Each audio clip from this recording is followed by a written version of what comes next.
السلام علیکم ورحمۃ اللہ وبرکاتہ۔ Welcome to my channel.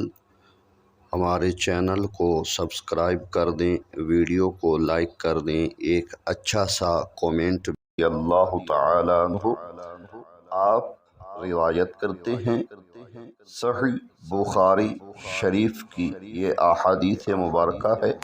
نبی کریم صلی اللہ علیہ وسلم نے فرمایا، مجھے 5 چیزیں ایسی عطا کی گئی ہیں جو مجھ سے پہلے کسی نبی کو نہیں دی گئی۔ نمبر 1، ایک مہینے کی مسافت پر دشمن پر میرا رعب ڈال دیا گیا۔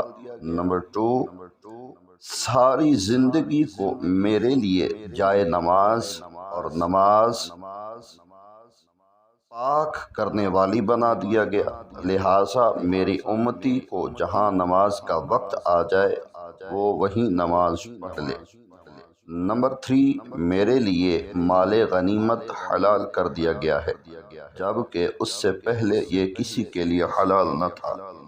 نمبر 4، مجھے شفاعت کبریٰ، حشر میں حساب کتاب شروع کرنے کی درخواست کرنے کی اجازت عطا کی گئی ہے۔ نمبر 5، پہلے نبی صرف اپنی قوم کے لیے آیا کرتے تھے، جبکہ میں تمام لوگوں کی طرف رسول بنا کر بھیجا گیا ہوں۔ امید کرتے ہیں کہ یہ ویڈیو آپ لوگوں کو اچھی لگی ہوگی۔ ویڈیو اچھی لگی ہو ویڈیو کو لائک کر دیں، چینل کو سبسکرائب کر دیں۔ ملتے ہیں اگلی ویڈیو میں، تب تک ہمیں دیں اجازت۔ اللہ حافظ۔